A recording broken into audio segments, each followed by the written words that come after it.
So in this video, we are just going to be answering some problems, more specifically some Year 10 maths problems. So this includes surds and a bit of geometry. So when we have to simplify this expression here, square root 54, we want to look at different ways we can write this number. We can write this as a square root of 9 times 6, right? So therefore, by our rule of surds, we can write this as this, but we know that because 9 is a perfect square, therefore the square root of 9 is an integer, namely it is 3 times root 6, and this is the same as 3 root 6. This is our answer. Now B, 5 root 32, again, we just want to see how we can make up 32. I have in mind 16 times 2, so this is 5 of 16 times 2. Again, this is 5 times root 16 times root 2. 16 is a perfect square, therefore we know the root to be 4. So this is 5 of 4 times root 2, which just becomes 20 times root 2, which is 20 root 2. Now C, 72 on 10. 72 is 9 times 8. So this is 72 on 10. We need to think about what makes up 72. So I know that 72 is 9 by 8. I can also write this as 9 by 4 by 2. This gives me, well, I can make 18 by 4. 18 is 9 by 2 by 4. So I feel like this is a pretty good way of writing root 72. Well, that's what we did before here. The reason why is because 9 and 4 are perfect squares. But 9 and 4 is 36. So this here is 36 times 2. And 36 is a perfect square because 6 times 6 is 36. So then we can rewrite this as 36 times 2 on 10.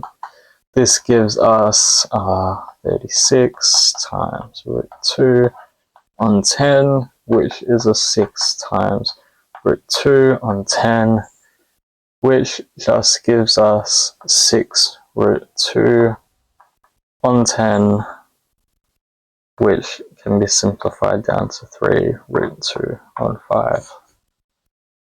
I think it's asking for, not sure if you need a decimal values, you can chuck that into your calculator. D. So here I already know that 12 can be written as 4 by 3, which is just going to be 4 times root 3, which is 2 root 3. So then we have a 5 at the front. I know that 27 can be written as 9 by 3, which just then becomes 3 root 3. So then this is 4 of 3 root 3 plus, I know 75 can be written as, I think, what is it, 15 by 3, right? No, not 15, 25, because, yeah. Because 20 times 3 is 60, so then you need an extra 5, so this is 25 times 3. So then this becomes 25 root 3, which is 5 root 3. So then this becomes minus 3, 5 root 3, and then we can just expand it out to do our multiplication. So this times with this, this times with this, this times with this. So 10 root 3 plus 12 root 3 minus 15 root 3. So 10 plus, or 10 minus 15 is negative 5, so it's just 12 root 3 minus 5 root 3. 12 minus 5 is 10 minus 3, which is 7 root 3. Okay. Now this one here, we have to simplify it. So we can just distribute our multiplication here.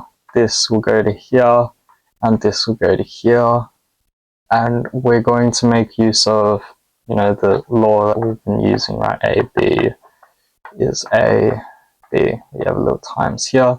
So we're going to be going in this way here.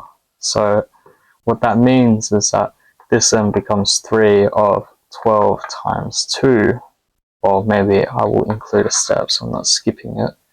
3 root 12 times root 2 plus root 10 times root 2. This then becomes 3 of 12 times 2 under the root and 10 times 2 under the root, which is 3 of 24 plus 20. Here we can rewrite this in terms of factors of 4, which is a perfect square, which will help us simplify it.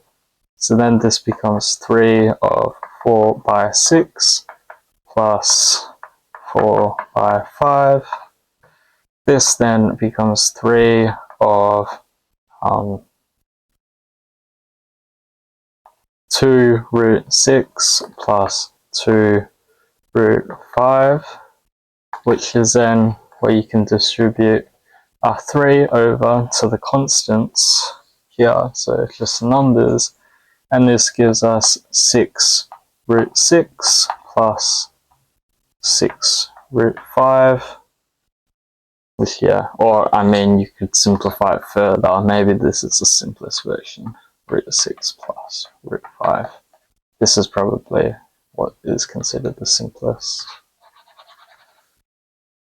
Okay, so next set of questions we have perimeter and area. So here we can make use of the formula, but I'm just going to go without the formula just because you don't really need to remember it.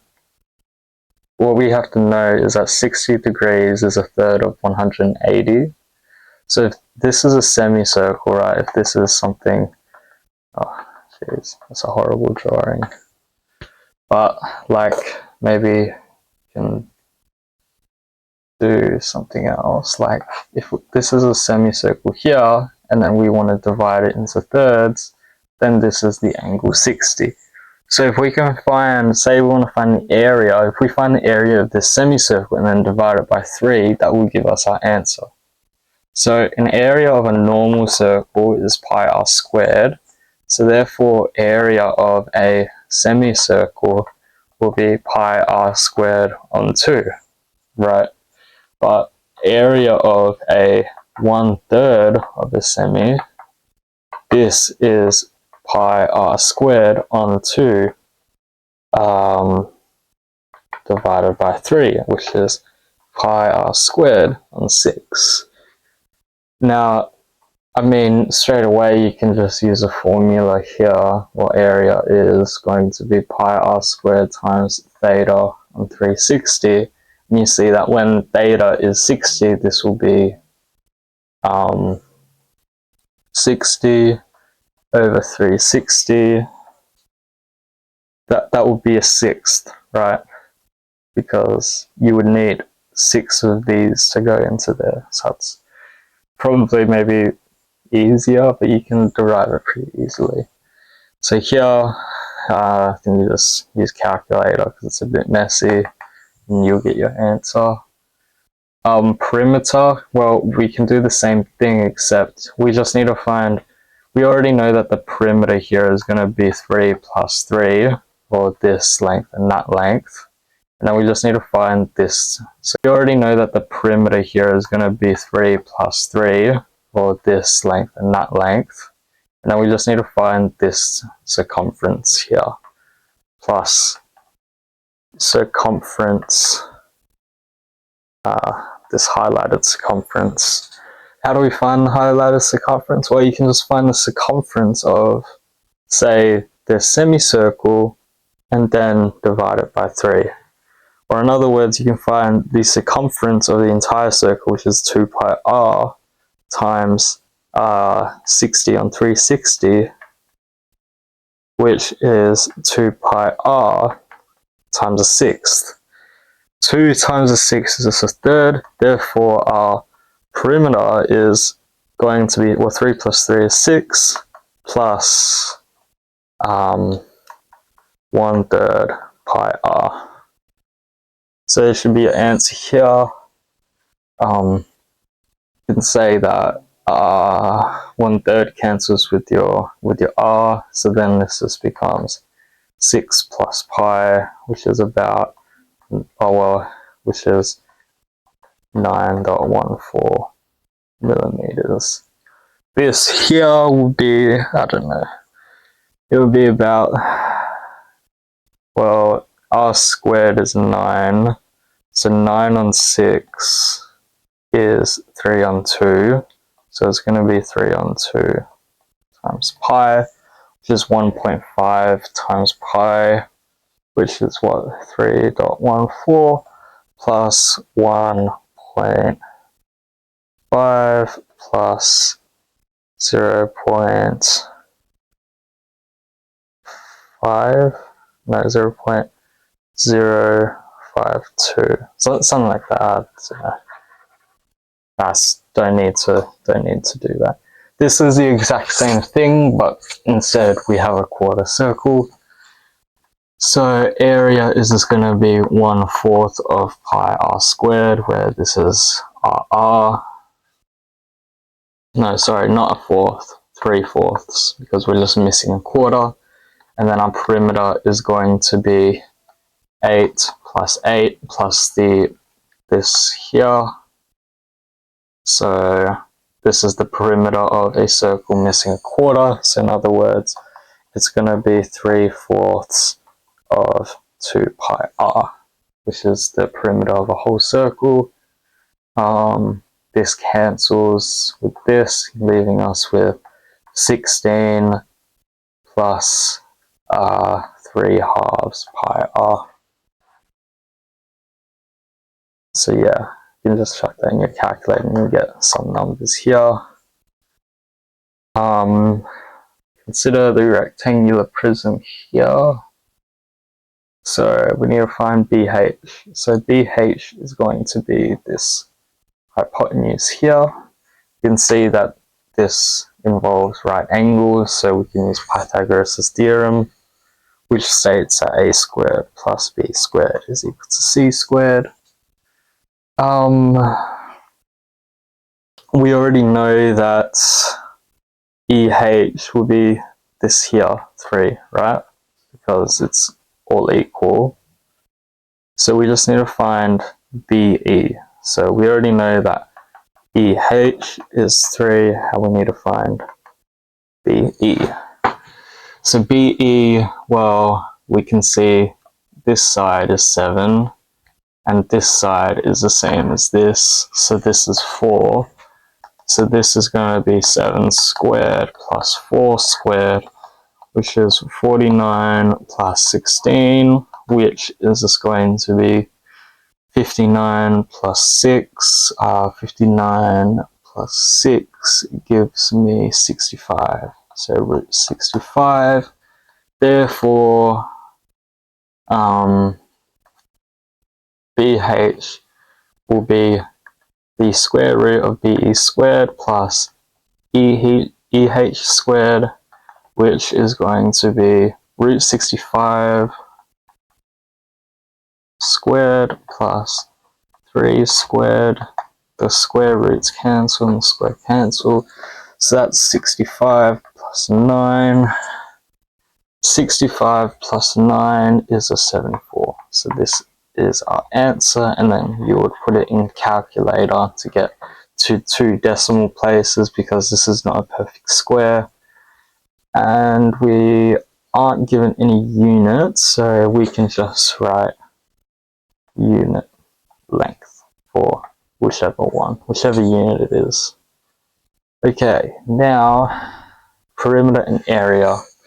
So this here we can see is a trapezium, or like a this shape here, right? We know that if this is our length B and this is our length A, so this length is A, then this will be like this rectangle of length B, and we have a height here H, then we can add on this little rectangle here, which is just these two triangles added together, right? So that is just going to be this part here and this part here. We know that the length of this rectangle here will be H as well, but then this bottom length here will be A minus B2, because, well, A minus B is going to be, so if I take away this part here, all that I'm going to be left with is this part here and this part here. So to get the length of 1, I have to divide it by 2. So therefore, our area is going to be, for this length here, the length of the rectangle is B on 2. 2B on 2 plus A minus B on 2. This is just A plus B on 2. Therefore, the area is just length times width, which is A plus B on 2 times width. And the perimeter you can also find pretty easily as, yeah, you know what this length is, then you just need to find these lengths using Pythagoras, right? So to find these lengths here, well, we know that well, they drew this here, but you need the right angle triangle here.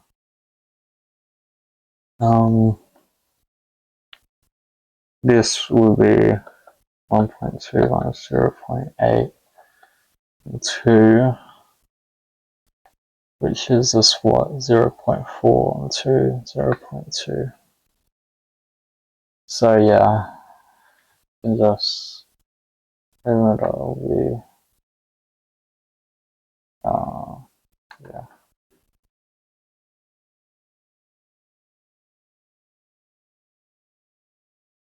And then same goes for here. So yeah, once we have what A minus B on 2 is, then these side lengths here are going to be, so side length is going to be equal to 0.2 squared plus our height 0.4 squared. But obviously we have 2 of these, so it will be a 2 times in front. So then our perimeter will simply be 1.2 plus 0.8 plus 2 of 0.2 squared plus 0.4 squared, which you can just punch into your calculator and get an answer. Now this is going to be pretty much the same, where instead we have half a circle.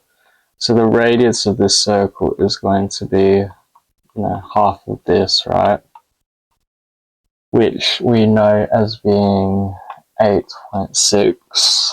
So then we can find, say we want the area. Well, the area is just going to be the area of the semicircle, which is pi r squared on 2, plus A plus B on 2 times H, where this is H and this is A and B. So this is going to be pi of 8.6 squared on 2. A plus B is 17.2 plus 9.4. So this is just going to be 27.6. So 27.6 on 2 times h, which is 7.6. That should be our answer for our area.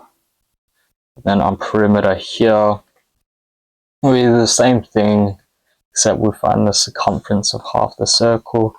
So 2 pi is the circumference of one circle, so then pi r will be the circumference of half the circle. And then plus a plus b, and then same thing, plus 2 of, well, we're wanting to find these lengths here, right, which we use Pythagoras for. We know that this length is 7.6, and we know that this length is going to be a minus b on 2. So this is 7.6 squared plus 17.2 minus 9.4. Well, this is going to be 8.2 minus 0.4, 8.2 minus 0.4, that's going to be 7.8. I think it should be something like that. I believe so.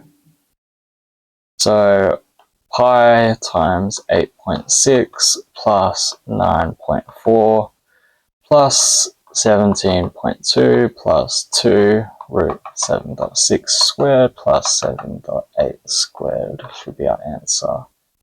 Now for C, this is just going to be a triangle. Here we know that this height of the triangle is 8 minus 3, which is 5 millimeters. The area of this rectangle, so area is going to be length width plus 1/2 base height.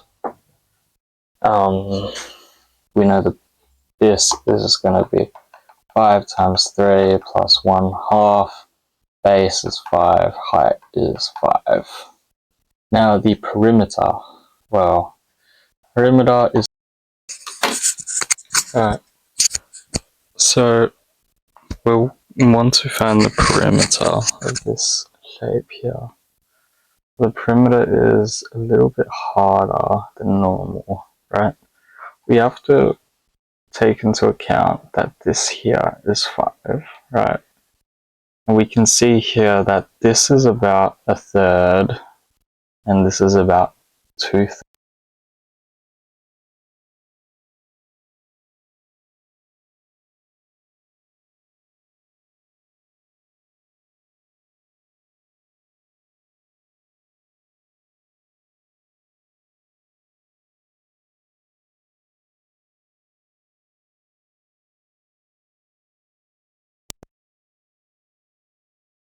So this triangle here will have a base of 1/3 times 5, and then triangle bottom will have a base of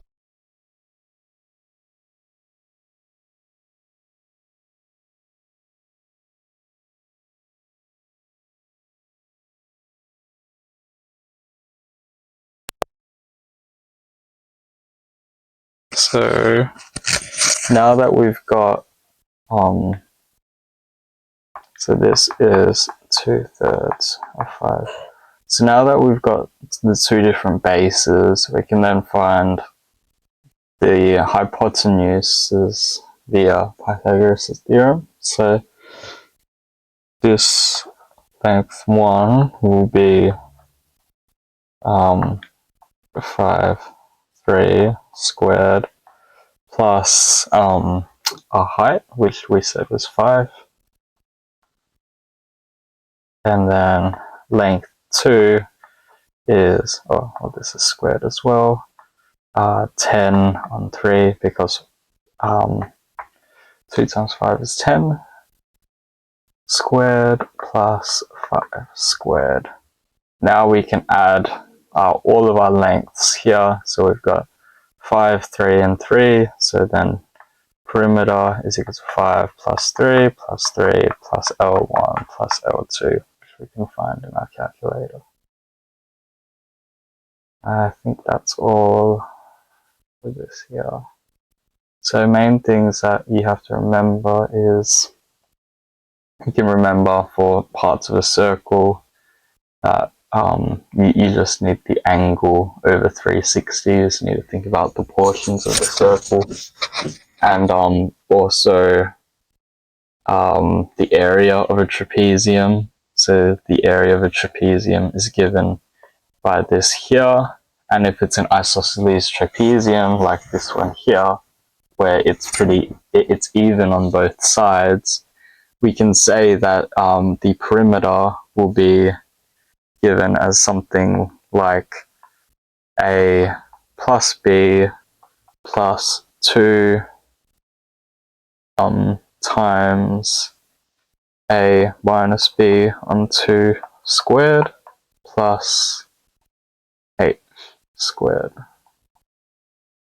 So this is something that we can say for an isosceles trapezium in terms of the perimeter. If that makes sense.